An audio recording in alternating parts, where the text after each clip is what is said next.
And welcome back to another episode of the Cool Your Jets podcast. I am PJ Clark, as always, joined by the great Michael Nania, Ben Blessington out there in the sunshine, getting ready for pleating his khakis for the regular season opener. Michael, have your Twitter mentions recovered from perhaps the greatest tweet of the young NFL season? Well, apparently I'm a diehard Baltimore Ravens fan now because there was someone Congratulations. with a Taylor Swift profile picture in my DMs telling me, I hope your terrible team has the worst season of all time. No one cares about Lamar Jackson. So this is now Cool Your Ravens podcast. That makes absolutely no sense, but it doesn't matter because I'm a Ravens fan now. Lamar Jackson's number one fanboy. That's me. I mean, Arthur Millette is still on the Ravens, right? We can do a little Arthur Millette hour here Yeah. if it came down to it. If we could do it for Tack McKinley, we could do it for Arthur Millette, Jets Yeah, legend. cool your Ravens, the preeminent Tack McKinley podcast. Tack McKinley on the 53-man roster. A little bit of news this week before we get into. I just call it the most anticipated Jet game ever? Question mark. Like I don't know what you'd put the Super Bowl, I guess, but other than Non-playoff that, game? yeah, non-playoff division. Yeah.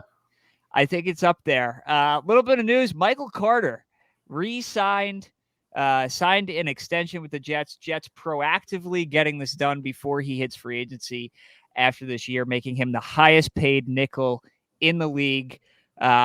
Honestly, I was surprised. Didn't really expect that to happen, but I love it. What are your thoughts? Quick off the top here. Yeah, pleasant surprise. I feel like this is something that I may have even brought it up a couple of days ago when I was Yeah. doing my impromptu solo live stream at 9 in the morning on a Tuesday or Monday talking about Jets Niners. Yeah, like it feels like it's good to see this proactivity from Douglas and the Jets. You know, with Bryce off, they had an opportunity to do it, and like you can go back. Some people wish they did. Some people, aren't as critical of them for not doing that. I'm on the fence, but either way, it's good to get ahead of these things before they spiral into drama that can become a distraction in the future. But it's well deserved. Michael Carter II is a guy who has never really jumped off the screen when you're watching.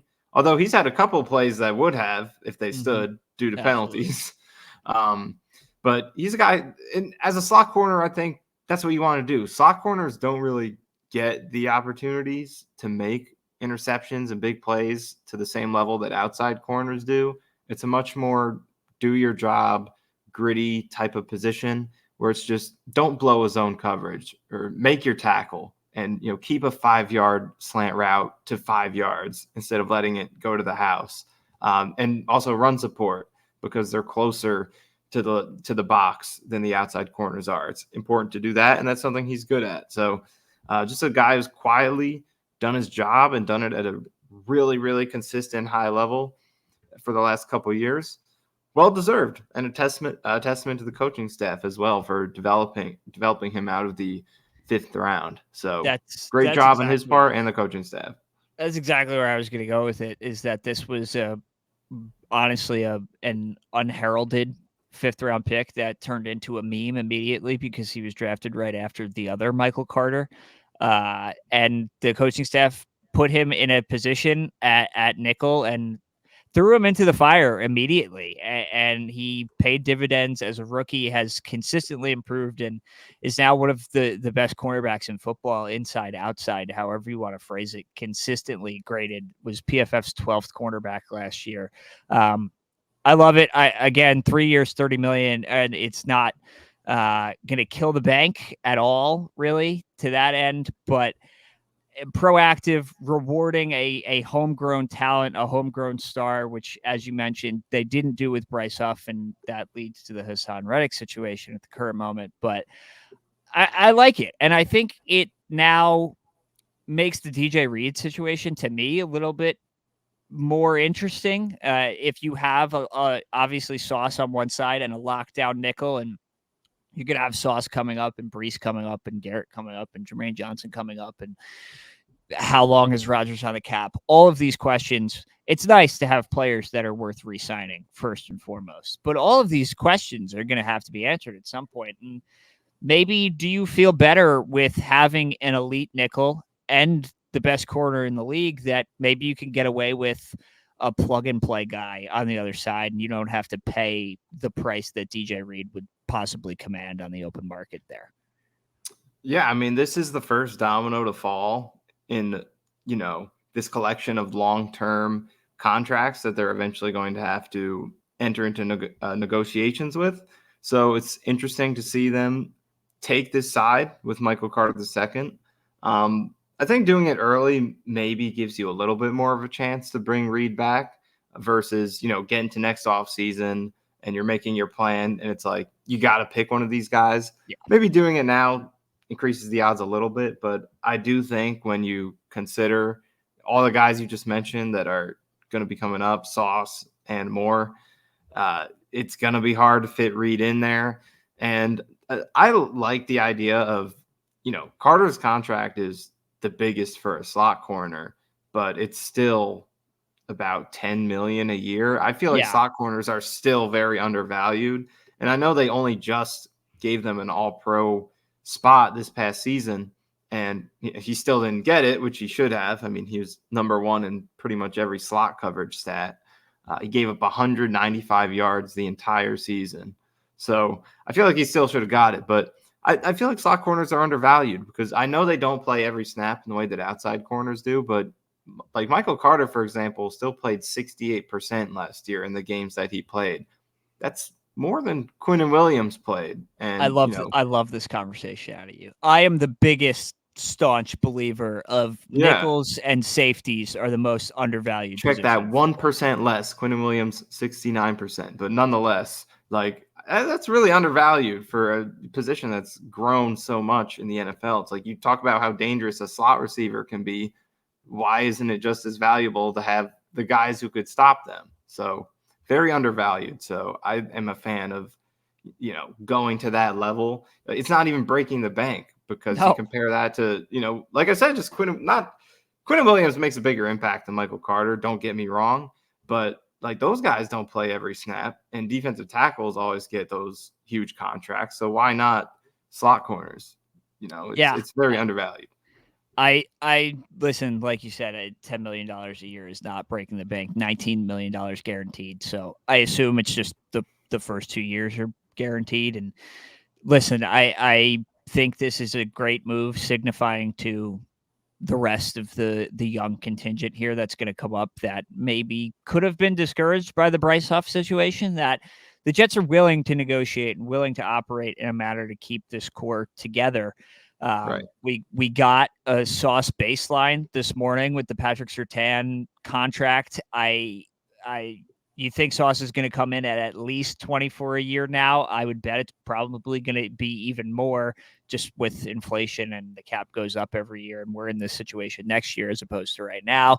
You think Garrett Wilson is probably coming in at around the 30 mark, and then Jermaine and Breece, I would say, are probably dependent on play this year. But then you have other contracts like Tyler Conklin, DJ Reed, guys that are coming up. And obviously, all of it is depending on how this goes this year. But at least for 5 and 1, where those numbers are going to be ballpark. So getting a stud, consistent lockdown player for only $10 million a year, I think is smart business by the Jets right now.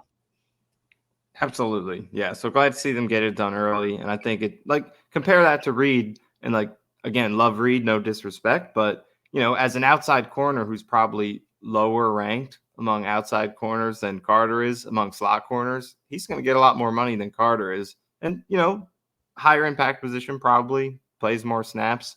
But, like we said earlier, is it, Carter's younger, and then schematically, is it harder to replace him than it is with Reed when you already have Sauce on one side? It's an interesting discussion, and we'll see how it plays out. But for now, it's great to have all three of these guys, especially as we go into this first game against one of the most explosive offenses in the league, who got their superstar receiver back. They got their superstar left tackle back. And, You're going to need all the pass coverage and pass defense you can get against these guys.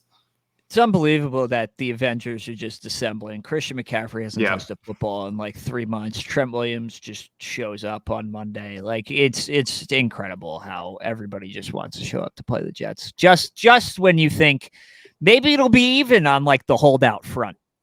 Nope. Hassan Reddick has not showed up yet.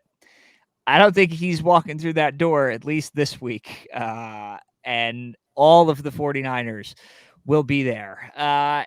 Listen, this is what we've been waiting for, right? This has been circled since May, since the schedule release. This has been circled. Week 1 of this year has been circled since, quite frankly, week 1 of last year. Yes. That this is it. This is the start of hopefully something special. It's going to be a hell of a ride, but let's just dive right into it. Right off the top, coin toss. Can't play a game without the coin toss. You bumped a tweet from a while ago today. We'll go real quick here. The statement of the Cool Your Jets podcast. We'll go real quick. That comes into a 10-minute discussion. If you win the coin toss on Monday night, are you taking the ball? This is a discussion I brought up. It was in like June, I think. I was Yeah. looking for something to talk about, so I brought it back up now. I'm taking that ball. I know it's not conventional strategy, maybe even ill-advised. Although I don't know what the research is on that, maybe it doesn't matter. But the fact that teams do it 95% of the time, kick the ball, there must be some research behind that. But I don't care. I would make a statement and take that ball because I want to give Aaron Rodgers the opportunity to set the tone. I want the Jets to be able to show that Aaron Rodgers in this offense can carry that defense just as much as the other way around. And let him go out there 0-0. Yes, the crowd will be loud, but they're going to be loud regardless. But I would rather, avoid the possibility of, and I trust this Jets defense, and they can have a great game against this offense, but avoid the possibility of him having to go out there 7-0 instantly in a hole. Let him set the tone. Let's get up. Let's give the defense something that they've never had, a lead to start the game, and set the tone from there so you can run the ball, control the clock, control the game. So, and then just like the nerves aspect of it, like last year, Monday Night Football, defense got the stop. You're hyped. He gets out there and he gets injured. So like, let's get out in front of that. That's what I would do. I don't anticipate that. Do you see my logic, or would you go the traditional route, just kick that ball off? I do see your logic. I totally. If you left it up to Aaron Rodgers, I'm guaranteeing he'd take the ball and just wants to get this out of the way.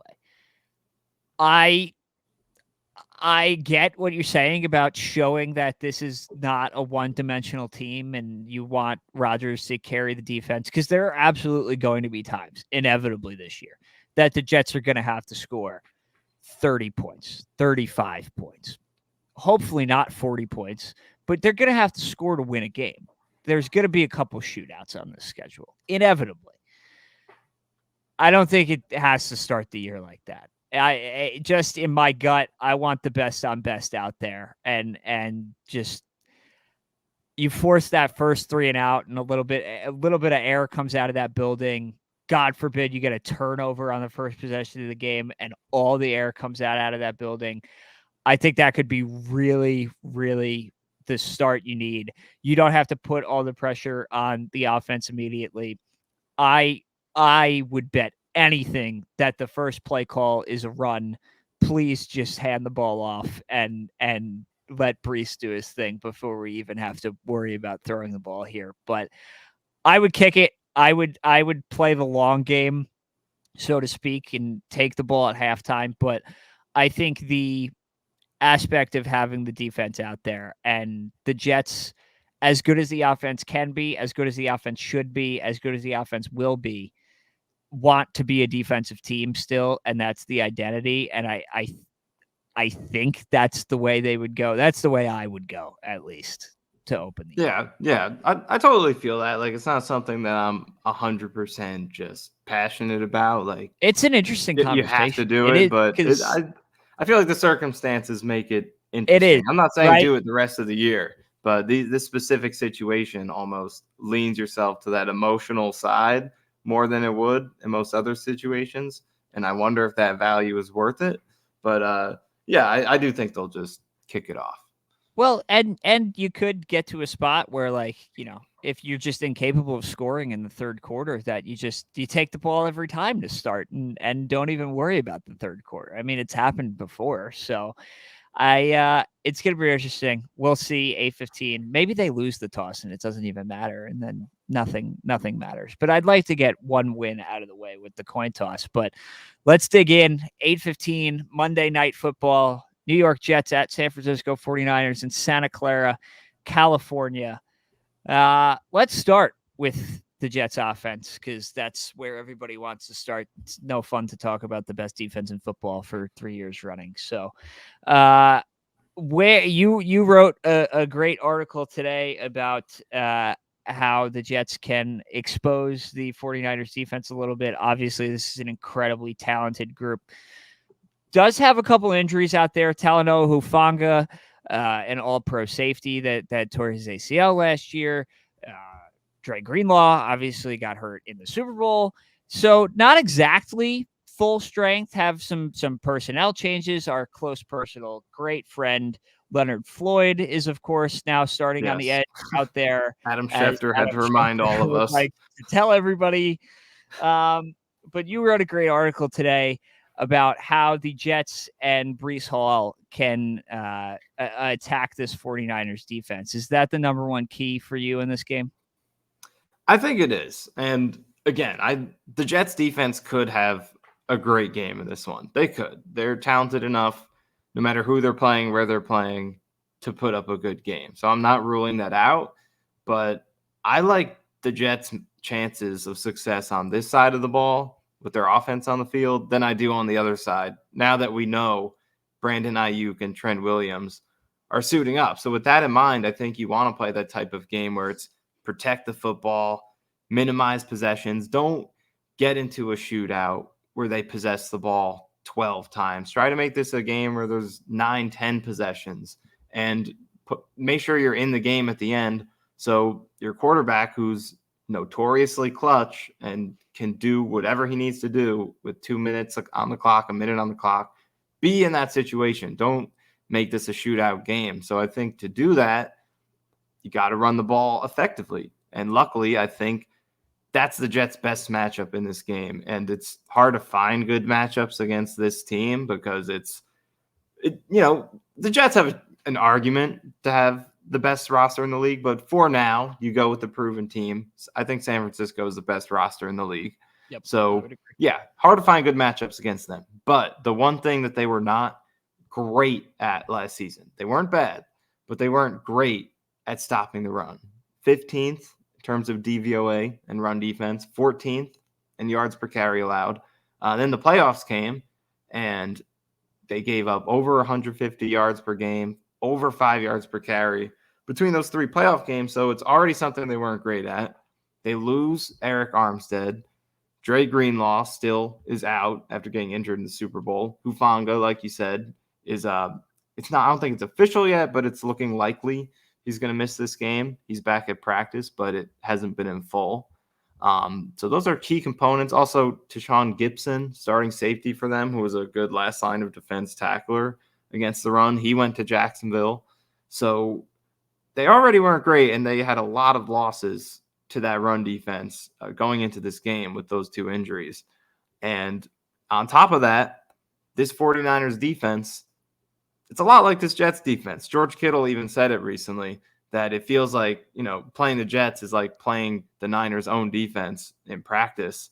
And as Jets fans, we know what the weaknesses in this defense are. And there aren't many, but one thing they've consistently struggled with, and the Patriots have done a nice job exploiting it, power runs up the middle, gap runs, gap blocking, pulling, traps, draw plays, those type of things that exploit what the Jets do with those wide 9 defensive ends, the penetrating defensive tackles. Those type of runs cause trouble for them. And it's the same for San Francisco. They struggled with it last year. They gave up the second most EPA per carry on runs between the tackles.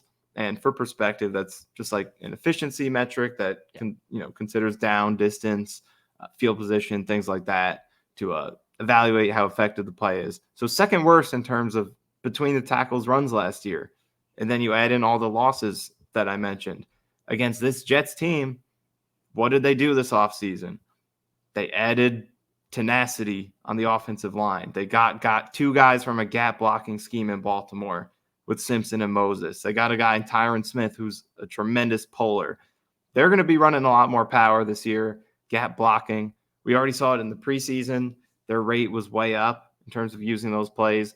So they are built to beat this 49ers defense on the ground. And, they're not going to go out there and, 3 yards in a cloud of dust, run the ball 50 times, like that one game with Geno Smith when he threw 5 passes against Miami. They're not going to do that, but I really think it's going to be the focal point, and they're going to try to rely on the consistency of the run game and then take big shots off of that once they can establish that threat and get their play action game going. So they have a tremendous chance to be dominant on the ground in this game and use it to not only control the clock and keep the Niners offense off the field and protect the ball, but score points this way. I think they can really put together some 10-play, 12-play touchdown drives on the strength of consistent running, just 5-yard run, 7 yards behind Breece Hall. So the Jets' run game against the Niners' run defense, I think it has to start there if they're going to be successful in this game. I think we're going to get a big John Simpson game.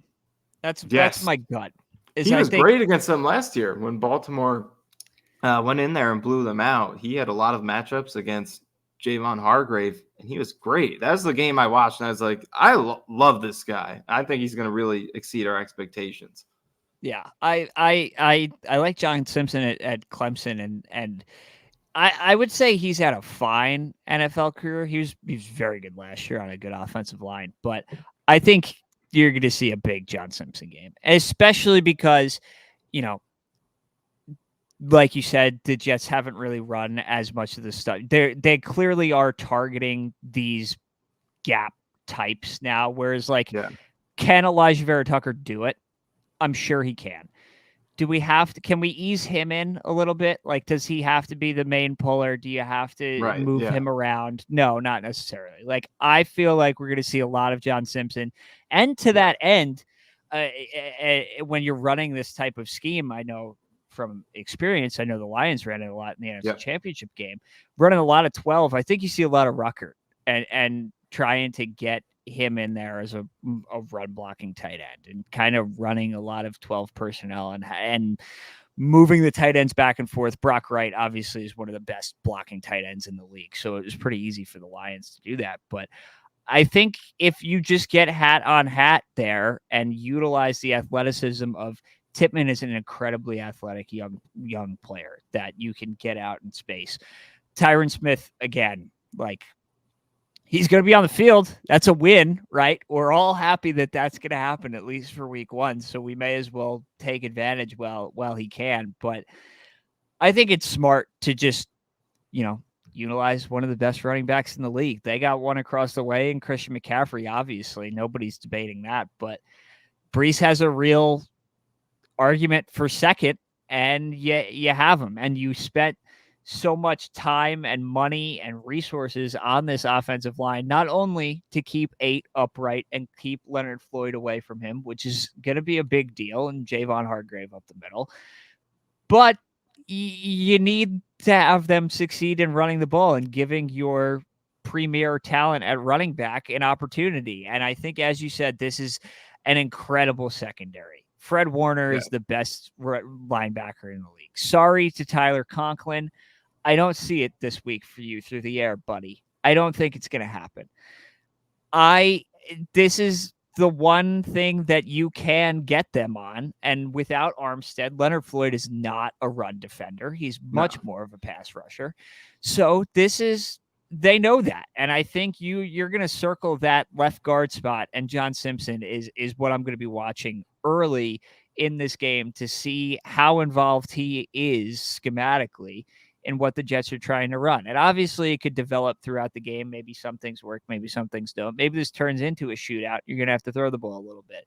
But to start, I would like to see John Simpson come across that left side and kind of be the focal point of this run game in the early goings of this game. Yeah, and that's a great point because you want to ease AVT in. We know he's had early season injuries the last 2 years, so maybe they do take some pressure off of him and make Simpson the focal point. I think even Moses can pull a little bit. We saw it last year with the Ravens. Just the pulling across this line is so good. Like I don't watch the pulling of every single lineman in the NFL, but I'm willing to bet that this is the best pulling offensive line in the league. All 5 of these guys are great at it. So I think we're going to see a lot of that because it's what's gotten the Jets a lot, because when you have these defensive tackles, like their goal isn't to sit where they're, in their initial spot and read the play and hold up gaps. Their assignment is to go, if the A gap is your gap, you're shooting the A gap. And then the defensive ends are so wide, they're not filling a lot of space there in the interior. So leave one of those defensive tackles unblocked, pull somebody across, and you just wipe them right out of the play. That's what's gotten the Jets, and it can get the Niners too. We saw like you mentioned, the Lions ran for 182 yards in that NFC Championship. They were getting them with that type of scheme, and the Niners in general struggled with those type of teams last year. The Cardinals were one of the biggest gap teams last year. They ran for 234 yards on the Niners. So I think that's what we're going to see early and often. And then you could set up the play action off of that. And another good point you made there is the 12 personnel. I do think we're going to see a good deal of that in this game. And a reason why, in addition to setting up the run blocking, is that I think it complements the pass protection too. Because if the Jets are going to throw in this game, how are you going to do that against the Niners? You have to make sure Nick Bosa is not destroying your game because – if you're not doing that, it's going to be a long day. But one thing the Ravens did really well last year with, both these guys, John Simpson and Morgan Moses, was just give him zero shot in terms of double teams, chips, shading tight ends that way. He had no sacks, no hits in that game. It was one of only 2 games all year where that happened. And he usually lines up on the right tackle side. So on the defense's left, the offense is right, making Moses his man. But I watched some of that game to see how it happened. And Moses not that he was bad, but he didn't really have to do too much because there were times where he was double, triple teamed by the tight ends. There was one play where I was able to get a screen grab of 4 guys with their hands on him at once. So that's what I think 12 personnel can help you do. And it's the luxury of having a guy like Tyron Smith. Put both of your tight ends on Morgan Moses' side, and you can trust Tyron's going to be all right over there on the left side against presumably Leonard Floyd because Bosa's usually on that other side. So that's what's great about having him. You could trust him, and you could put all your help towards Bosa, take no chances with him. So I do see them loading up on some multi-tight end packages, especially right now. You don't know who that third receiver is, who you trust in that role yet. So you almost would rather just Garrett Wilson and Mike Williams are out there. Those are your 2 receivers. Let's get Ruckert out there instead of a third receiver, and let's run the ball. Let's have extra reinforcements to stop Nick Bosa, give our passing game a chance. So I do think 12 personnel is going to be key in this game in both phases. Yeah, I think Nick Bosa is a natural transition, like you mentioned. You can't let one guy beat you. And like this is Javon Hargrave, all pro, like incredible player. Yeah. Leonard Floyd has had a great career, sustained production. Is he an enemy of the state? Absolutely. But like that is a great NFL pass rusher. You can't let 97 beat you. You just can't. And if it takes having Ruckert out there instead of Corley or instead of Xavier Gibson, like so be it. Right. It's just that is what it is. And they're gonna like you said, they're gonna run a lot of the same stunts and a lot of the same wide 9 stuff as the Jets are going to, and the Jets have, and the Jets obviously don't have a Nick Bosa type player to kind of compare that against. Maybe they do, but he's sitting in a home somewhere in Camden, New Jersey right now, just Right. hanging out. That remains to be seen. But I I don't know. Like I think you made a great point there with you. We have no idea what that third wide receiver spot really shakes out to be. And if Mike Williams is healthy enough to give this a real go and not really be on a pitch count and be the second wide receiver for the majority of this game, then I like Ruckert out there. And whether it's two tight ends on Nick Bosa or Morgan Moses and Ruckert, Morgan Moses and Conklin, Breece may be staying in. Braylon Allen, great blocking training camp, Yeah. right? Like maybe you see a lot more Braylon Allen than you would against a Tennessee in week 2, just because you have that Nick Bosa off the edge. Not that Jeffrey Simmons is not intimidating or anything like that, but I I don't know. I think obviously it's not a secret that Nick Bosa can't beat the Jets, but that has to be priority number 1 for me. And then while Nick Bosa is rushing the quarterback, you got to deal with a great cornerback trio. Obviously, Yeah. Charvarius Ward is the headliner there, but Dede Lenore played really well last year in the slot for them, and Isaac Yiadom is out there. Like I think it's going to be really interesting to see, and Fred Warner, who I mentioned before, but he's not in the secondary, I guess.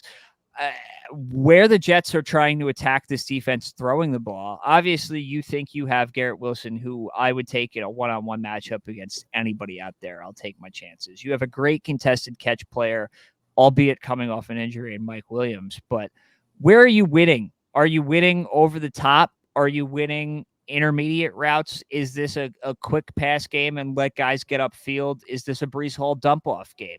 How are you attacking this secondary that obviously you know the scheme pretty well, but the players match up? We talked off the top about how great the Jets quarterback trio is. This is the closest thing to it league wide. Yeah, and that's why running the ball is going to be so successful, because I feel like if they have no threat of that, if their run game isn't successful, it's going to be really difficult to throw the ball, because they have the talent, as much talent as anyone in terms of pass defense between their pass rush and their coverage.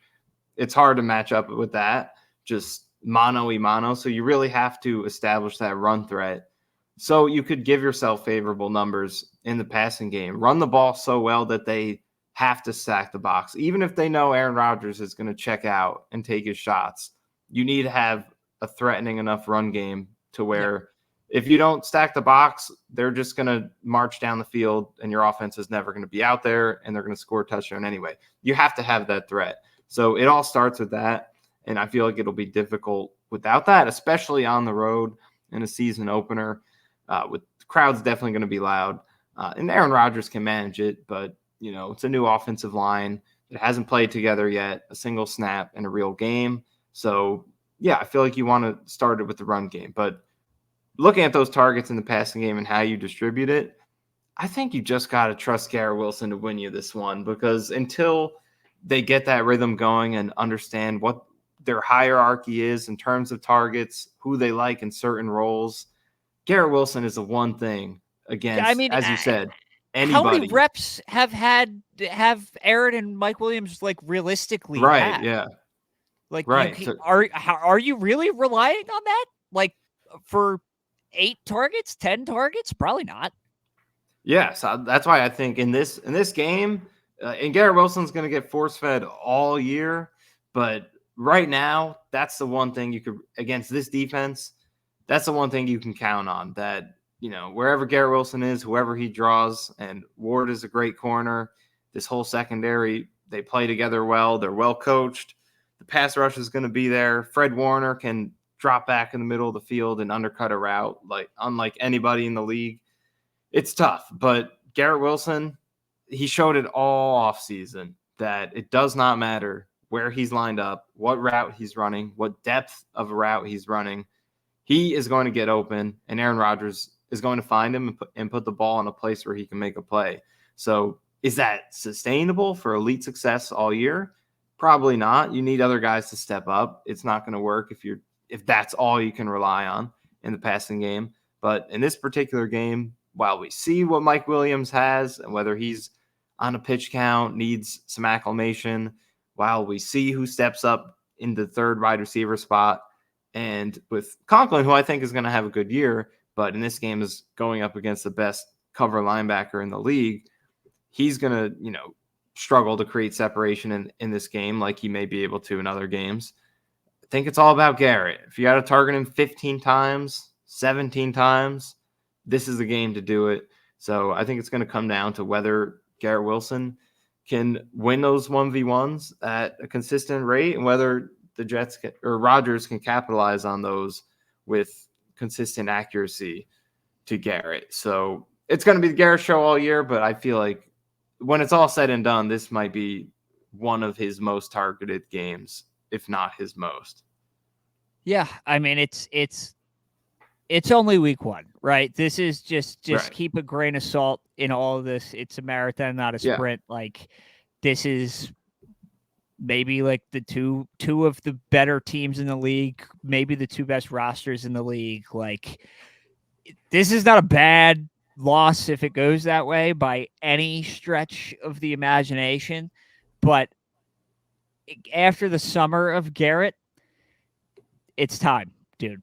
It's time. Like this is for as great as you have been the last 2 years with the poo-poo platter of quarterback play. You put yourself on the map with the catch of the year in week 1 last year on national TV. Like a nice, cool 8, 9, 10 catch game, touchdown. That'd be really great. That would be appreciated right now, just to kind of further stamp. And, we talked about earlier, like you look at the wide receiver contracts, you look at the 2 wide receivers that have contracts on the opposing sideline this week. Garrett Wilson's in that tier. Garrett Wilson might be better than those 2 guys. Got to go out and prove it. Those Deebo Samuel, Brandon Ayuk have made big catch after big catch in playoff runs for multiple years now. Got to go out and prove it against a top-tier team, against top-tier cornerbacks. And I expect that he will. And I expect that Aaron Rodgers expects that he will too. Let's take it now to the 49ers offense with those 2 wide receivers, with Christian McCaffrey, with Trent Williams. The one thing they have, however you want to look at it, good or bad, is Brock Purdy at quarterback. Get a little pressure, win the turnover battle. Brock Purdy is exploitable, I would say, when playing from behind and having to press. And, the 49ers don't trail a lot, but when they do, Brock Purdy is certainly worse than he is when he can just kind of hand the ball off and run a little bit of play action.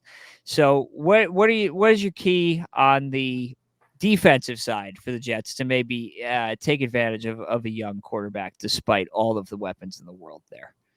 Yeah, I mean, you said it. It's about putting pressure on Purdy and making him a quarterback who has to go toe-to-toe with Aaron Rodgers, not a quarterback who's driving the bus, as some people have said. And I'm in the middle on Purdy. I don't, downplay him as much as I think a lot of people do. I think he Yeah. He does what he has to do, and he's made Yeah. some bad throws, but he's made some great throws too when they've needed him to. For sure. So yeah, I'm in the middle. Like you can't put up the numbers that he puts up while being bad or even average. It's just not possible. Yeah. But at the same time, I think the support around him and the, not only the talent, but just how solidified that system is under Kyle Shanahan and how good his play calling is. It's hard not to watch that offense game to game and be like, this is the numbers that he's putting up to that extent, like, whatever's 114 passer rating, MVP candidate, all that. He's probably not quite to that level. That's more so the system pushing him to those levels. But he does what he needs to do to get that done. So when the weather is good and pass protection, everything's working, it's, sunny day, he's great. I don't think anyone in the league is as good as just running their offense and being a fit in their offense as he's been the past 2 years, at least in terms of the numbers that he puts up. But I do think and this has not happened a lot, so that's why he has been so successful. When you do put pressure on him and he's trailing throughout a game or the offensive line is not protecting him, I think you've seen him struggle to step up and make difficult throws and winning plays in those situations. And that's not to say he can't do it or hasn't done it, but I think that is what separates him from, me putting him in that top tier with Josh Allen, with Lamar Jackson, Burrow, Mahomes, whoever you want to put up there. Those guys who I trust, if they're down 2 scores, they can make the impossible plays that they need to make to erase that deficit. I don't know if Purdy can do that, but what he can do is when you give him a lead, I trust him almost as much as anyone to protect that lead and continue to make the plays that need to be made to keep his team ahead. So that's why starting fast is key, putting him in a hole, making him go, drive for drive with Aaron Rodgers. But looking at the matchups, I think the biggest thing for this defense, and it got a lot harder now that Trent Williams is out there. He's a huge addition for them. Left tackle, to say the least. Maybe like the best left tackle in the history of the league. Sure, whatever. He's pretty good, according to some people. It's going to be hard over there. Jermaine Johnson will probably be the main matchup for him because JJ primarily played that side last year. Maybe they'll switch it up because I don't know who's playing that other side. It would be Reddick if he were playing because he was a left outside linebacker / DN for the Eagles, but he's not out there. So is JJ going to move over? Do we put McDonald on the right? I don't know how that is going to work out, but whoever is on Trent Williams' side, I don't expect much from you in either phase, and you just have to live with that. But the other 4 spots in this Niners offensive line, not much to write home about. And look, the Niners scheme things up. They scheme up protection with rollouts, with play action. You have Kittle, who is obviously unbelievable. And they have great skill position blocking with Kittle, even their wide receivers. Ayuk, incredible blocker. So they find ways to get it done regardless. But on paper, the one-on-ones, Quinnen Williams versus Aaron Banks at left guard, at right tackle, we don't know who is going to be on that edge for most of the game, but Colton McKivitz was top 10 in most pressures allowed among tackles last year. They have a rookie 3rd-round pick starting at right guard, and Javon Kinlaw will go against him after, he added muscle this offseason, wants to be better against the run. He's playing against a scheme. He knows their cadences, their scheme, what it looks like. He can find pre-snap tells to maybe get off the ball a little bit quicker. Yep. Outside of Trent Williams, you have good matchups here. And if the Jets are going to hold this offense in check, they have to take advantage of the other 4 spots. Like elite left tackle, it's going to be tough on that side. But you still have 4 other matchups that you can win, especially Quinnen against Aaron Banks. He has to have even if he doesn't, draw double teams, draw triple teams, and make it easier for someone else to go out there and make plays. So, yeah, the other 4 spots on that Niners offensive line, massive for the Jets to take advantage of those. I noticed that you didn't mention the Javon Kinlaw revenge game. Yeah. That's what I'm interested in. I'm really interested in the Javon Kinlaw revenge game. And this is like half of a bit, but I love Javon Kinlaw. Like one of my favorite college defensive linemen in recent memory. And the fact that he was bad on the 49ers does scare me a little bit because you would think if you're a good college defensive end, you would be good on the 49ers. However, the Javon Kinlaw revenge game is in full effect here. Solly Thomas can even have some revenge game if he wants to. I don't know how much he really has feelings toward the Niners. He's a little bit more removed, but the interior defensive line for me is like you said, obviously led by Quinnen Williams, incredible Pro Bowl, all-pro level player that has to eat against Aaron Banks. Then you look at the rotational guys. What can Kinlaw do? What can Solly Thomas do? Dare I say, what can Michael Clemens do? Oh, I thought you were going with the other guy. Oh, God. Where did you think I was going? Takk McKinley. We've been joking about this guy, but that he goes might without. have a key I was role in this I was game. I was working inside to out. But yeah, if we want to go to Tack McKinley, Tack McKinley has to be active just based on For the sure. lack Yeah. of like juice from pass Yeah. rushing. And you think Clemens is going to play that JFM role, I would assume, right? Right. We're out of assumptions at this point. Like that's where we're at. So then the rotational pass rusher is going to be Tack McKinley and Will McDonald.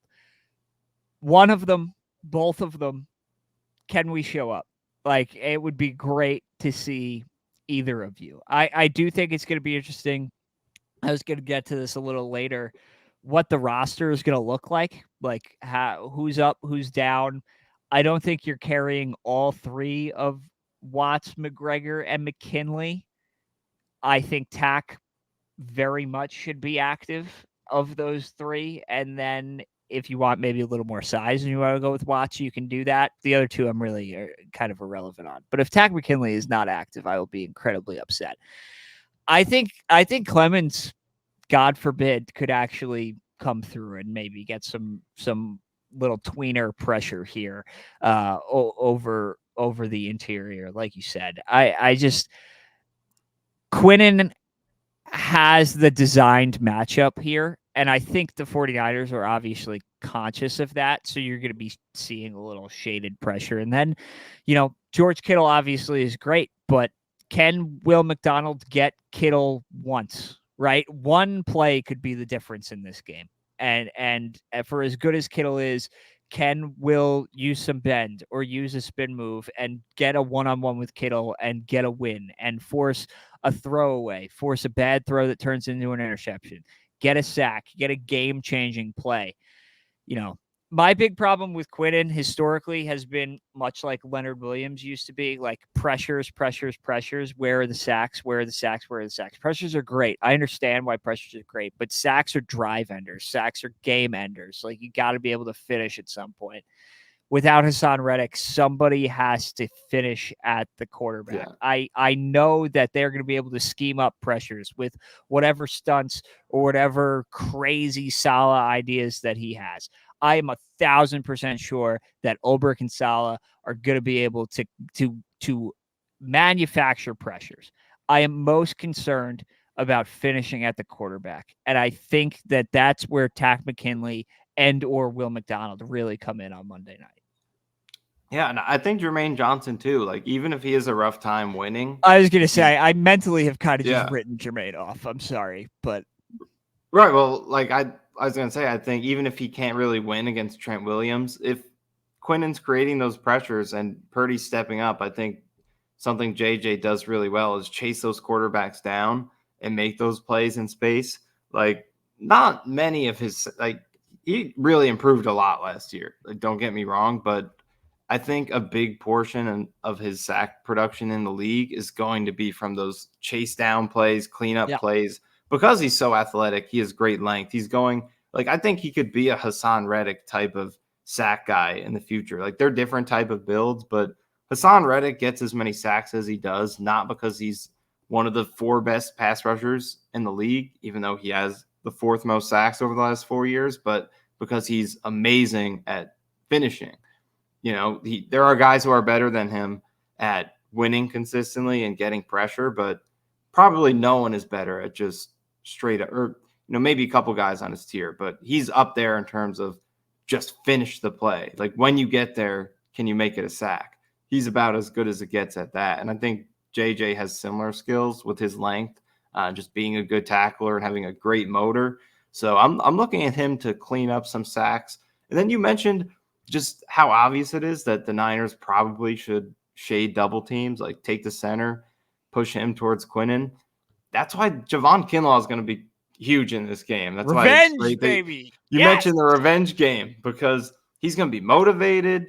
He like I said, he knows their scheme, their snap counts, his timing should be good. He's going up against a rookie in his NFL debut at right guard. He's got it, and the main point here, he should be getting one-on-ones because of Quinnen drawing help the other way.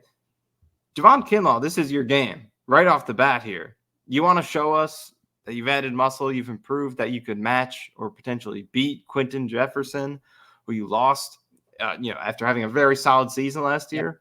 You want to prove me wrong? I question that trade-off there. This is the time to do it right now. Yeah, right. Like it's somebody's got to step up, and this is a ginormous defensive line hole that the Jets did not foresee in May when this schedule came out. Certainly, everybody could read the tea leaves for the last, I don't know, 2 months, but it's still here and it's still happening. Hassan Reddick is not walking through that door, unfortunately. And somebody's going to have to step up, and it's going to be cobbled together. Like, did we expect Takk McKinley to be maybe the X factor on the pass rush in week one? Probably Right. not. But somebody's going to have to step up. And you know what you're getting from Quinnen and Jermaine. I'm a Kinlaw believer. Like you said, Quentin Jefferson was great last year. Solly Thomas is way more of a run defense guy. So what can Kinlaw do in the pass game? But man, it would be really cool. I'd eat a lot of Michael Clemens crow if he showed up and did literally anything on Monday, other than Well, we're rooting for it. Like, yeah, even as one of the leading Michael Clemens critics myself, like, go ball out and prove me wrong. Like, I would love do not nothing take more than that. the 15-yard penalty.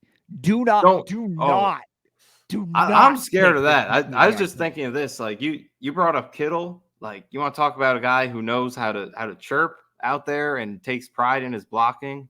He's going to be matched up with Clemens. I could see him getting under Clemens' skin. I'm worried about that in this It, game. it's going to be interesting.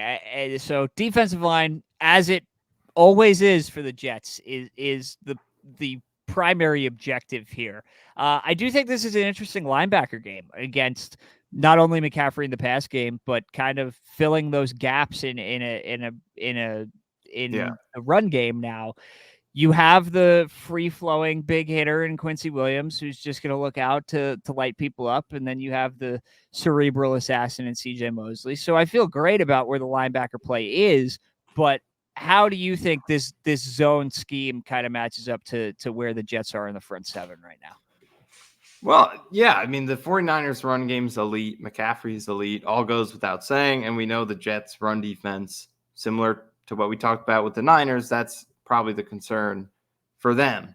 But contrary to the Jets and their run scheme being more, power gap oriented, fit to exploit what the Niners do, they're the opposite. They're a heavy zone team, outside running.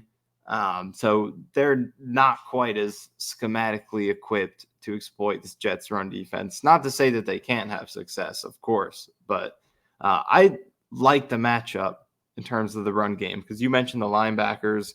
I think that suits them. I feel like we can see Quincy Williams miss a tackle downhill in the trenches occasionally. But if we're asking him to go sideline to sideline, just cover ground, even if he doesn't make the tackle, just beat McCaffrey to the spot, force him back inside. This is the game for This is a Quincy game. Williams. This Quincy is Williams a is game. the elite zone linebacker here for what you're looking for, especially against a team like this. Yeah, so I mean, even screenplays, or getting McCaffrey involved in the passing concept. You want a guy who, outside of Fred Warner, a guy who's up there in terms of pass coverage. Who do I trust to cover a route out of the backfield? Quincy Williams showed you last year that he can do it, and it's something that he's developed. I don't think that's something you trusted when they picked him up off waivers, but he's always had the potential to be that type of player. And last year, he showed a lot of pass coverage ability down the field. So in the route pattern, Williams against McCaffrey is a matchup you like. And then in the run game, just, sideline to sideline speed, he has it to match the way this offensive line blocks, the way they call their plays, and the way McCaffrey is able to just get out of space and make plays. So I really like the schematic matchup.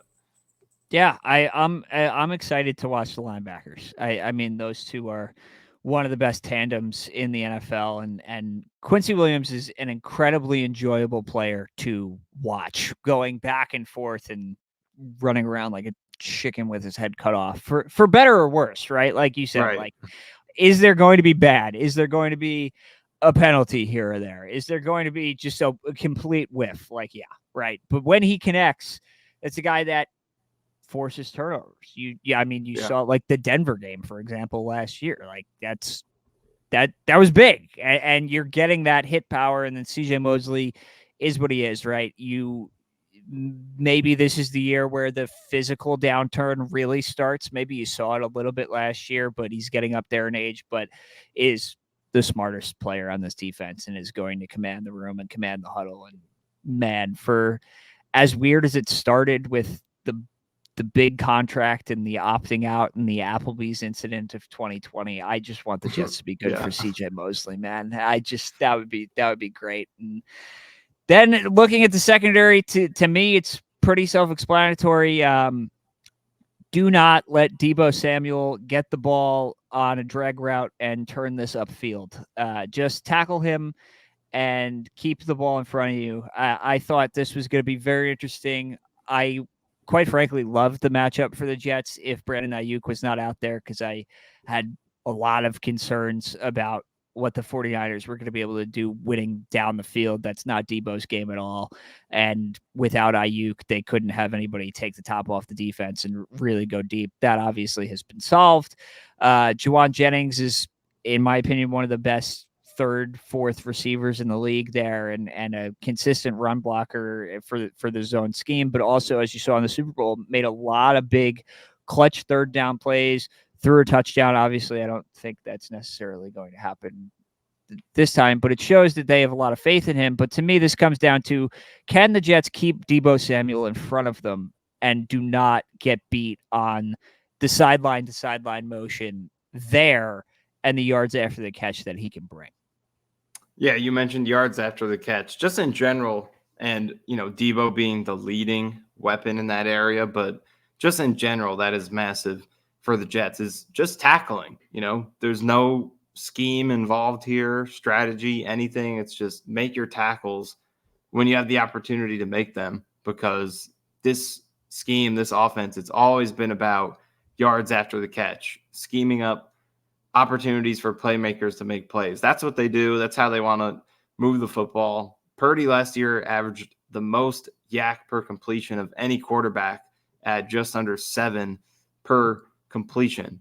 That's a lot compared to most quarterbacks in the league. So if you're giving up 7 yards after the catch every time the ball is completed, it's going to be a lot of long drives and a lot of time on the field for your defense. So just make your tackles. That's it. And I think a factor that's interesting going into this game is you have a Jets team that throughout training camp, was worked very hard. They didn't play a lot of preseason reps, most of the starters, but or any preseason reps, but in joint practices and practice day to day, they all talked about how hard this camp was and how many more reps they played or worked through compared to last year. And I think that's a good thing going into this first game. Like, you came out of it healthy, luckily. Maybe that risked injury a little bit more, but they got through it. And now you're going into this first game, about as ready as you could be because of that increased workload in camp. And then on the San Francisco side, you have guys like Ayuk, Ayuk was holding in, Trent Williams was holding out, McCaffrey was sidelined for a while. Guys who, and Ayuk and Trent Williams surely were working on their own, preparing for the season, but generally speaking, a team that might not be as battle hardened as much as you could be for the season. So that's just an interesting factor there that came to mind for me. I'm curious to see if that affects maybe the Jets' readiness to start this game, maybe helps them with their tackling to start. We'll see if it matters at all, but I just thought that was an interesting point to bring up going into this. But yeah, in general, tackling, massive. And it's the linebackers and corners in particular are the big ones. They're going to be challenged on those screens, on those outside runs, and the safeties. I would say across that back end, you got to make your stops in space, because any one of these players on this offense can take the ball to the house if you miss the tackle on the first or second level. All right. No offense to the special teams unit, but Greg, improve upon the Giants game would be the only note. I think Thomas Morstead is in midseason form. We would say already, correct? Yeah, he seems to be midseason form. Greg missed a couple of kicks, but we'll let him off the hook for that. I think he's earned the right to bounce back from that, but just don't let that snowball. But I want to see the kick coverage play well. Yeah, Like that's true. Yeah. everyone talks about the returns and like hopefully they can make some big ones, but don't let it happen on the other side. Don't let it be the thing that, oh, we played great, we played them close, but we allowed a touchdown on a kick return, and that was the difference. Don't allow that to happen. So we'll see what happens with their own return game, but finish the season allowing no return touchdowns. It's not a tall ask. Most teams do it, but you never know what one win is going to do for you in Yep. the playoff seeding, and any one return touchdown can flip a game. So I would love to see them continue to be clean there, and they've been really good at it under Brant Boyer. But new system this year, we'll see if they're ready for it. Yeah, so let's now transition. Obviously, week one previewed. Do a little season prediction here, just as we Yeah. get into where we're at. We can run down the schedule. Everybody knows it by this point. Everybody's got it committed to memory. I'm sure. But heading in to 2024, full overview. What do you think the Jets do this year, Michael? I don't want to go as far to say that they're going to take it all the way. I just feel like it's too biased for me to say that, but man, does it feel like they have a real chance to do it.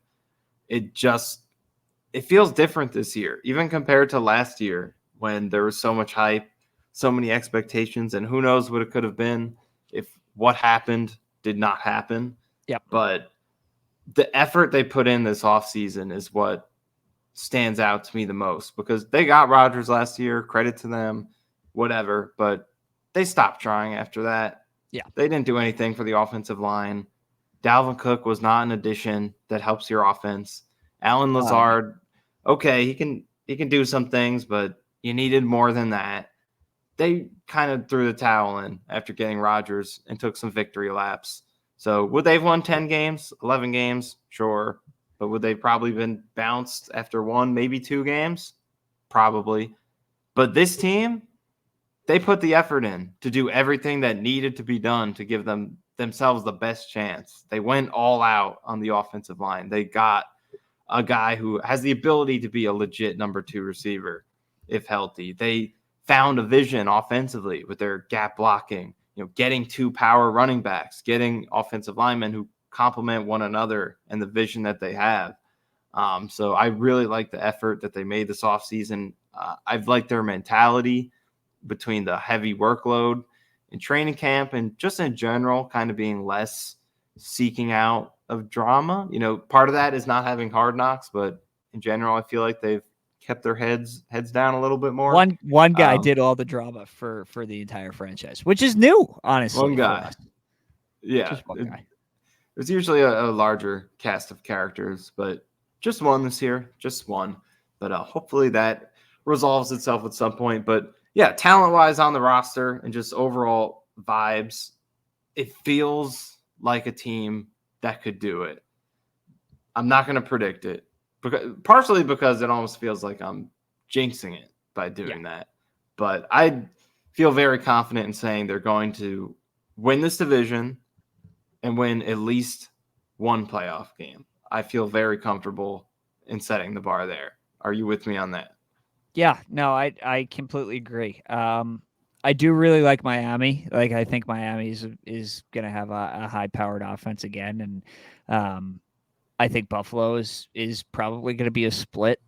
But I do think the Jets are, I've said it before. I think the Jets have the best roster, top to bottom, in the league, and I think they are obviously capable of winning this division. I expect them to win the division. I expect a win in that first home playoff game. I don't. The 1 seed feels like a little bit of a pipe dream to me. I'd be surprised. I do think there's going to be maybe some midseason growing pains here. Maybe Tyron Smith misses 2 or 3 games in the middle of the year, and that costs you a game against, you play Houston mid-year or Seattle. I think is a later game on the schedule that I think Seattle is going to be pretty good this year. Like there are games that are going to be slip ups. Just I think 11-5 is maybe conservative, but that's where my head's at. I think that's good enough to win the division, even with as good as I think Miami can be. Um, and I do think it's good enough to win at least that first home playoff game, maybe that second home playoff game, and then you're going in Arrowhead, and we'll see what happens. But I I I agree that like for the first time in maybe ever, you're looking like maybe that 2010 team could have realistically done it. I think this team really obviously can do it. This team is worlds better than it was entering the year last year. And whatever Yes. would have happened last year, that team would get blown out by this current roster. Like Yeah. that team was not ready for prime time. And this team, like you said, has treated this season like it should be treated and with a sense of urgency that I don't think we've ever seen out of this organization. And I'm excited to see it. I'm ready to go. So 11-5 division champions. I'll go with 2 playoff wins Okay. to start here. Definitely, I agree with you on the one. I'll be cautiously optimistic and go 2, and we'll see what happens in Arrowhead for the AFC Championship game when it gets to that point. But we do have a couple season awards we came up with here. Just some of your prototypical stuff, and then some stuff that we thought would be funny. So we'll start at the top here. Team MVP at the end of the 2024 season will be. Are we allowed to pick Rodgers, or is that too easy? Because it's just the guy who, getting injured on the fourth play, your season is over immediately. It's kind of hard to top that value. So I guess it would be Rodgers. I don't think he'll be the best player relative to his position, but MVP, it's hard not to pick him.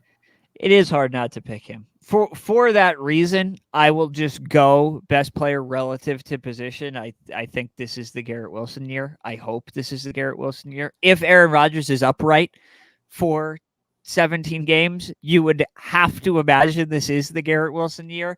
So I think we see Garrett take that superstardom leap into that upper tier and command 31, 32, 33 million dollars on this contract that we're sitting here hopefully on September 4th, 2025 with this contract an afterthought that has been done for like 6 months and not like Brandon Ayuk or Jamar Chase taking this to the deadline.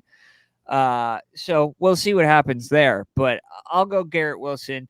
To that end, offensive player of the year, I'm also going to take Garrett Wilson just because I feel like that makes sense. Are you going Garrett? Are you going Breece? Or are you going off the board? Yeah, if I were to switch my MVP to more, best player at position, I would go Breece Hall, and so he doubles as my offensive player of the year. I think he's going to be the best running back in the NFL this season. That's what I see happening. Everyone who has him number one in their fantasy rankings has taken him number one. I think they're seeing the correct vision.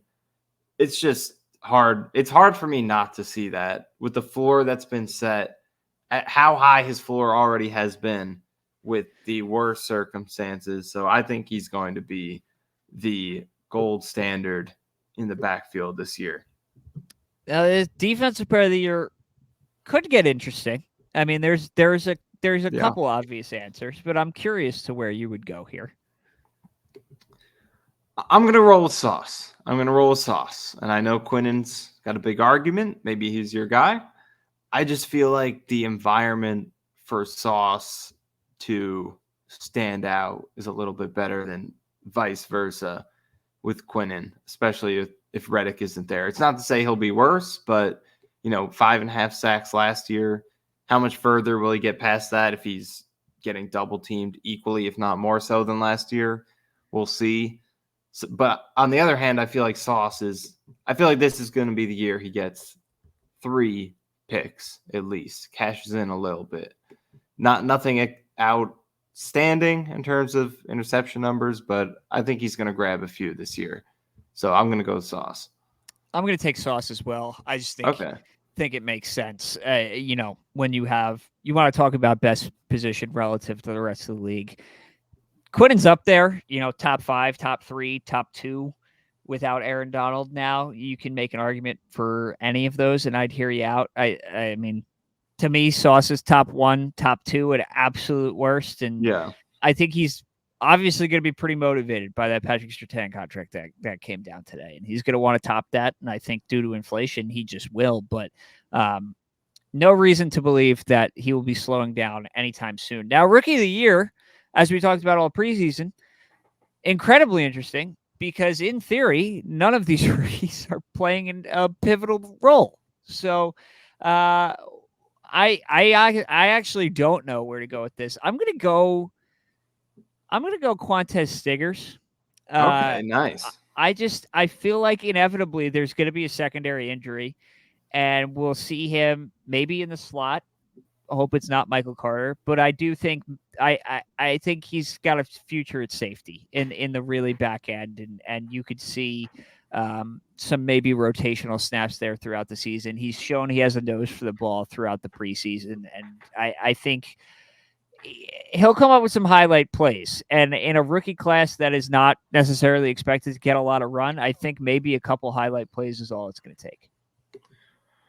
I'm going to go with Olu Fashanu. I feel like it's pretty likely he's going to play, and I think he's going to do a good enough job to where you come out of those games just feeling grateful that the Jets have him. Like, Yeah. that's our backup.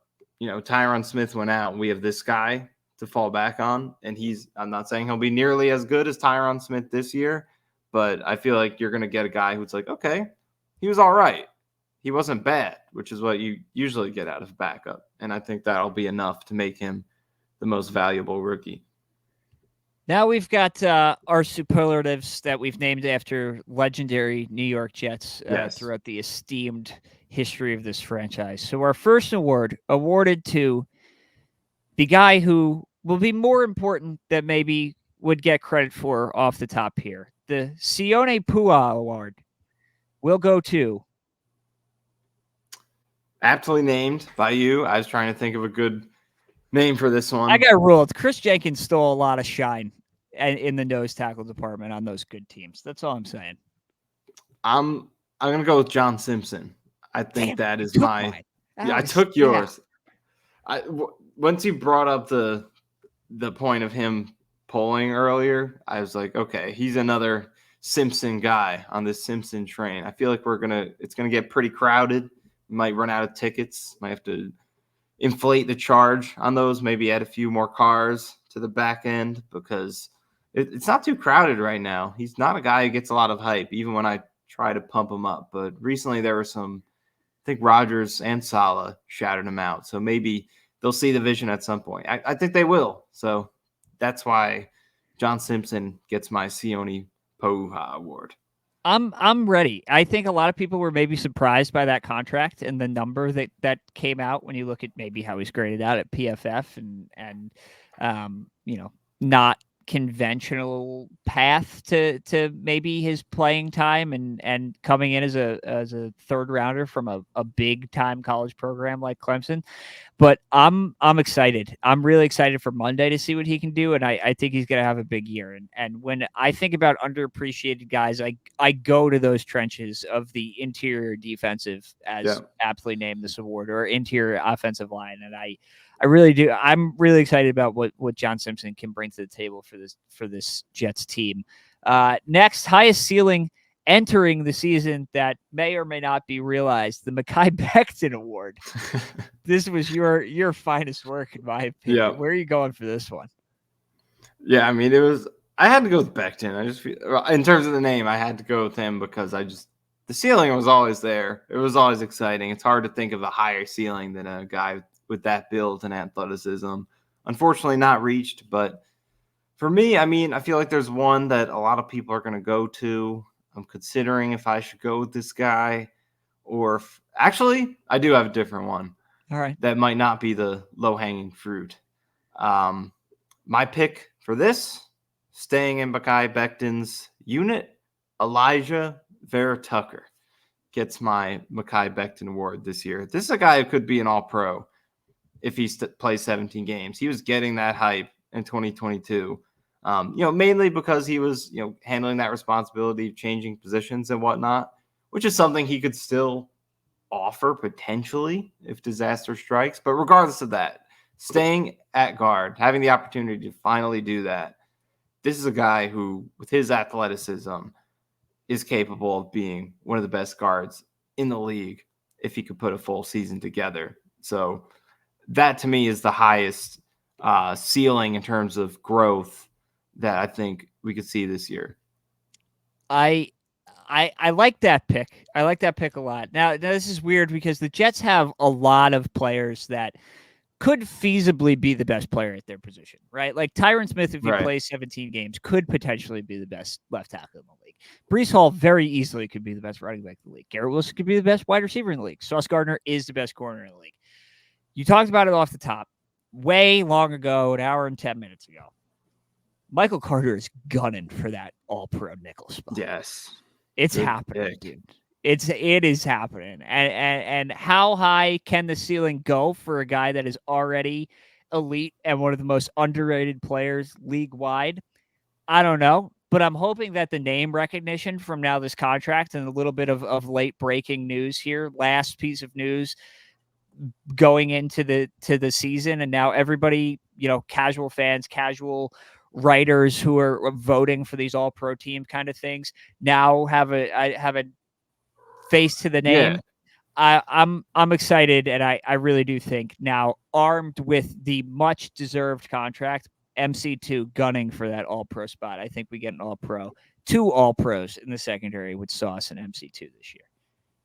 Yeah. So All right. we both went a similar way with that, just in terms of guys who have already been great, but are just kind of looking to establish themselves in that superstar I love tier. AVT, man. I'll talk about Elijah Vera Tucker for hours. Steve McClendon Award for All Reliable. Big Steve. We love Big Steve. Kind of in the same vein of Sione Pua. Where are you going with All Reliable for the 2024 New York Jets? I know where I'm going with this. Tyler Conklin. I think that's going to be your all Good pick. reliable this year. And I know we said earlier this might not be his game this week because it's Fred Warner on the other side. But I think what we're going to see from Conklin is maybe less or fewer targets and receptions than the past couple years because they have more guys to throw to. But I think this is a guy who's going to be more present on third down and in the red zone than the past couple years. So I see him coming up very reliably in some of those clutch situations with his hands and route running.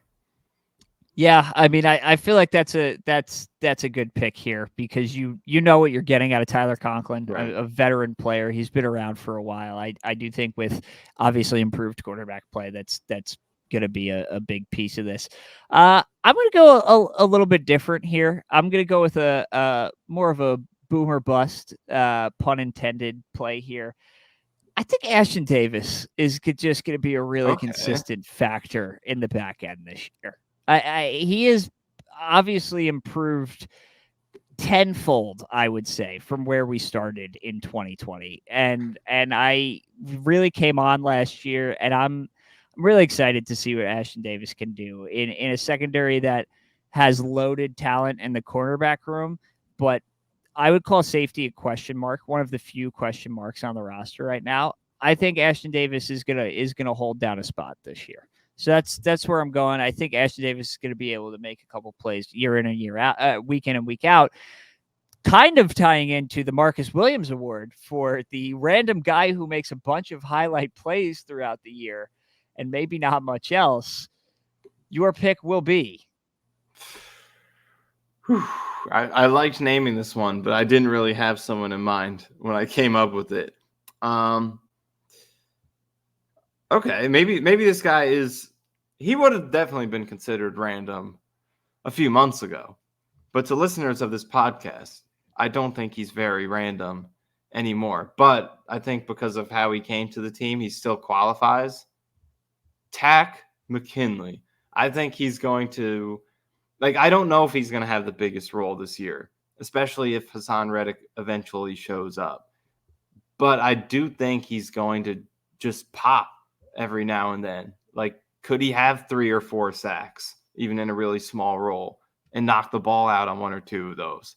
I think he is capable of doing that. So I'm going to give Takk McKinley my Marcus Williams award.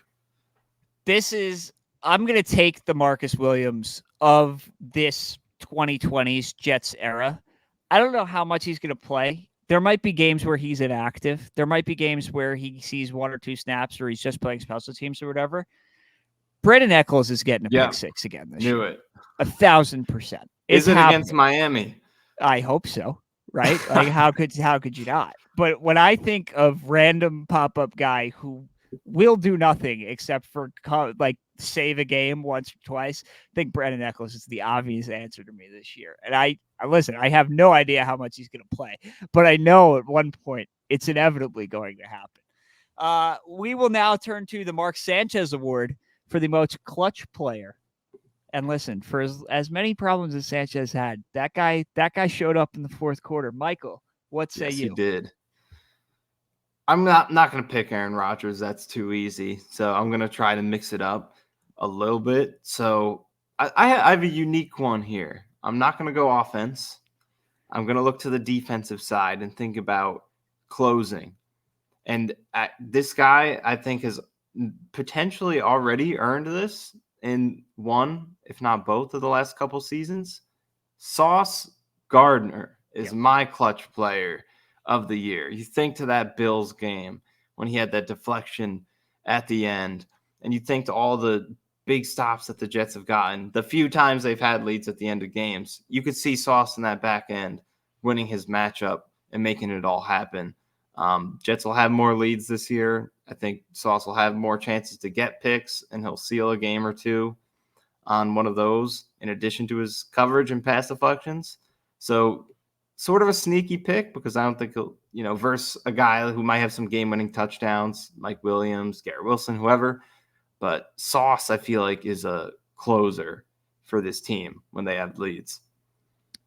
I am also going to go defense, although I do like the Mike Williams shout out. I think CJ Mosley is a man on a mission. I think he's just ready, and I can picture it now. Late fourth down, 4th and 2. Somebody's trying to run it up the gut. Buffalo's trying to run it up the gut. They're sending Ray Davis the bowling ball in there. Josh Allen's trying to QB sneak it right up the gut. You want Bain coming through the middle of the line, 57, just taking him out. I think. Listen, CJ Mosley isn't to me is an all-time Jet. I know I mentioned that it was a rocky start, but he really has settled in here and has been the leader of this franchise for the last 5 years.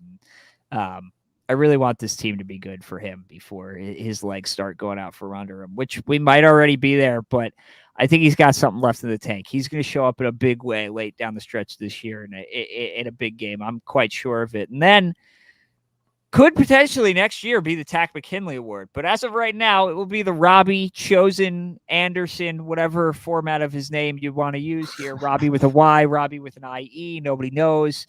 The Robbie Anderson Award for most out-of-nowhere player.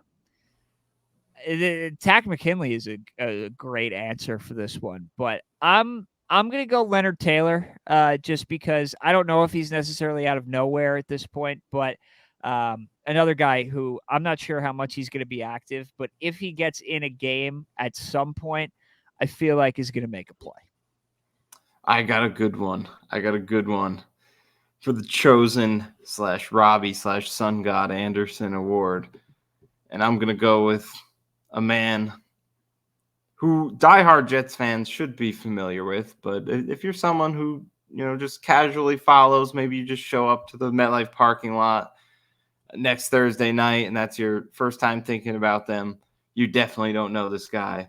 But I think you will. That's why I'm choosing him for this award. Number 84, Brendan Bates is my choice for this one. I liked what I saw from him in the preseason, and Bears fans seemed upset that they got rid of him. That's always the key. That is always the key. That is the key. You got to look at that. If the fans are mad that he's gone, I think you got something. Kenny Yeboah's injury opened the door. Zach Kuntz not being good at football also helped. But they needed a third tight end, and they go with the pickup in Brendan Bates. And I feel like this guy's a tenacious blocker. I liked his ability to find holes in zone coverage. I feel like this could be a guy who's going to make a surprising impact. One injury at tight end, and this guy is playing 12 personnel, a lot of snaps. So I think he could be that out of nowhere contributor. Yeah, I listen. That'd be interesting. I'm kind of excited to see about how he folds into the fray here. I know his PFF blocking numbers from the preseason were pretty good, so maybe you see a little bit of him in 12 on Monday night.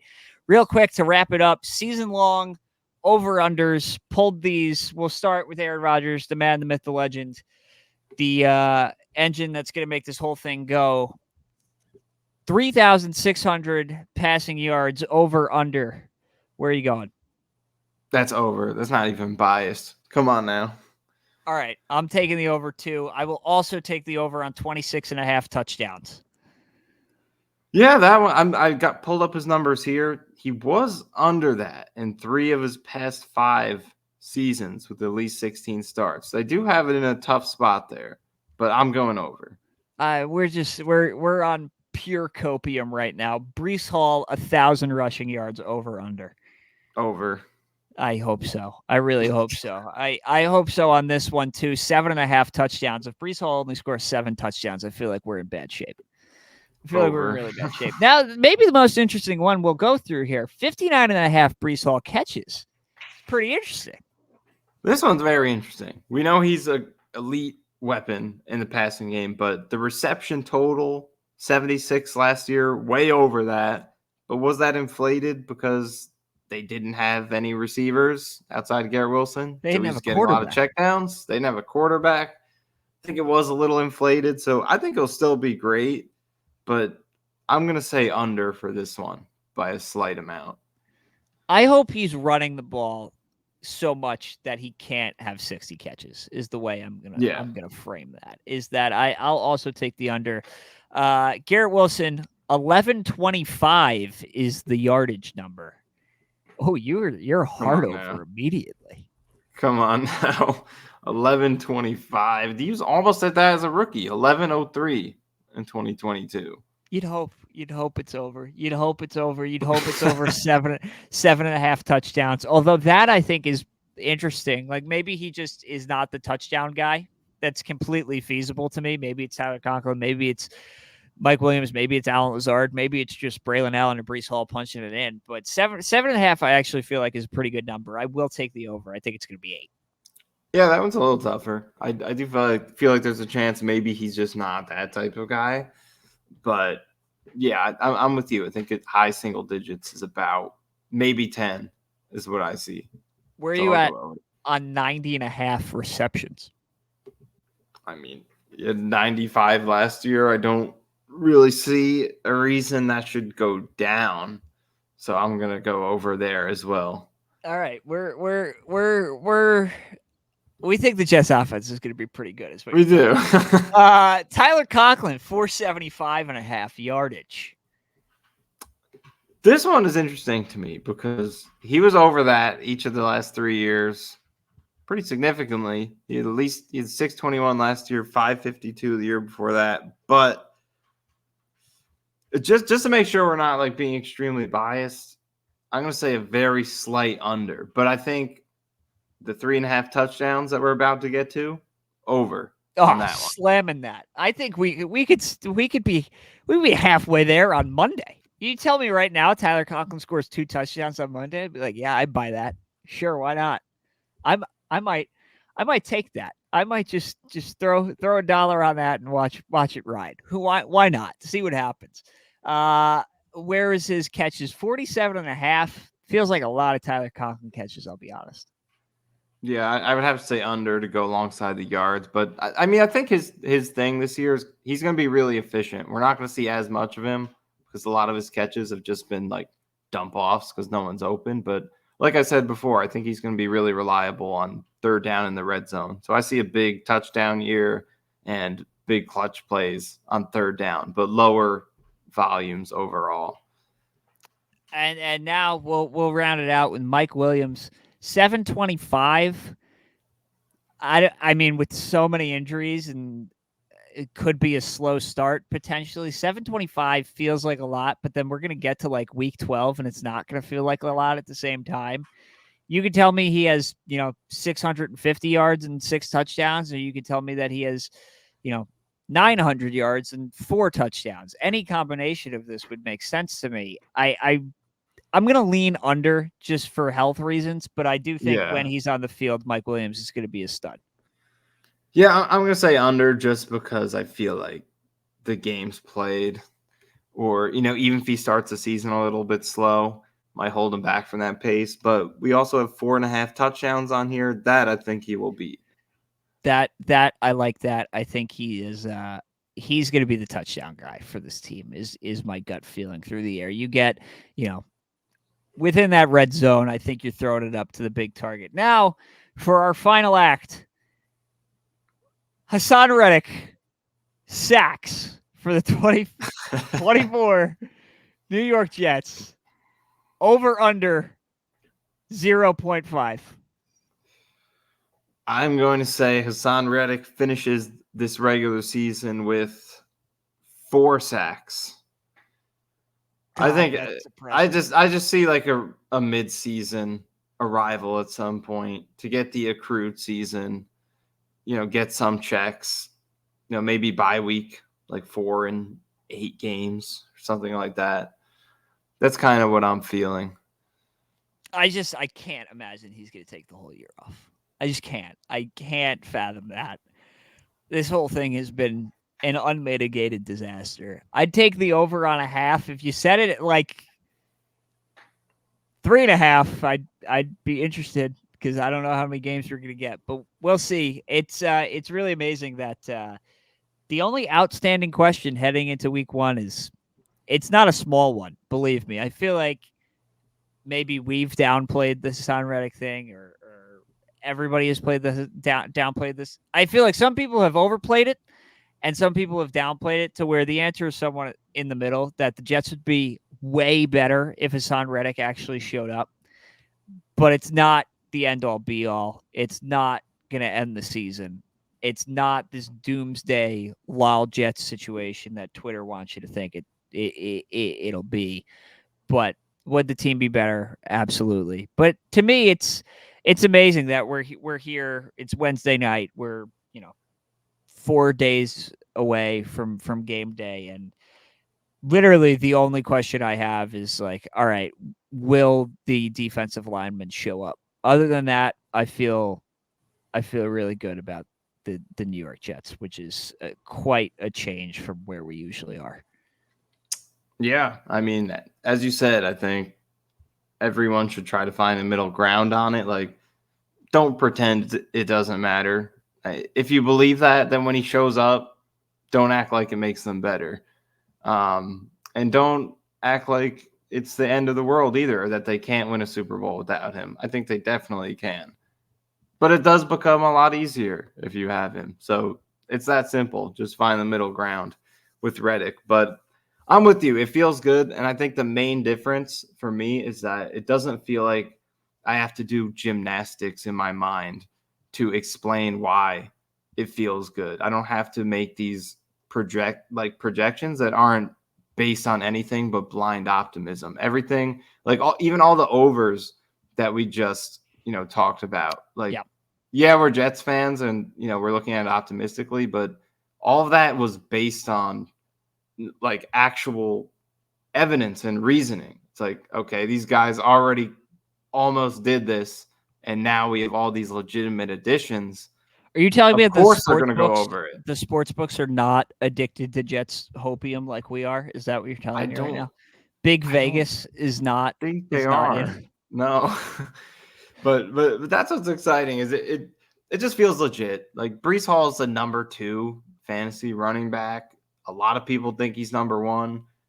So when you see things like that, it's like, okay, The Jets we're have not two we're not players that are just going in the blind. first round of First fantasy round drafts. It's fantasy crazy, players, dude. along with one of the top Crazy. fantasy defenses and a quarterback who's not near the top, but is playable. So that's what's fun. It doesn't feel like fan optimism. It's like this is actually a really good team, and you don't have to, dance around to see that. It just is. Period. It just is. Period. All right. Before we get out of here, I'm gonna hold you to it. Why not? Prediction for Monday night. I'm sure you'll have plenty of content on Jets X Factor, but last, microphone prediction here for the Cool Your Jets audience. 49ers 28, Jets 23. Are you taking the plunge and predicting the upset? I'm not. Unfortunately, I'm kind of with you. I think it's even going to be lower scoring. I think it's going to be. I think it's going to be a great game, but I think it's going to be kind of ugly. I'll go 2017 San Francisco. I hope to God we're both wrong, but just feels like that's where it's going right now, and that's okay. That's Yeah. totally fine. Yeah.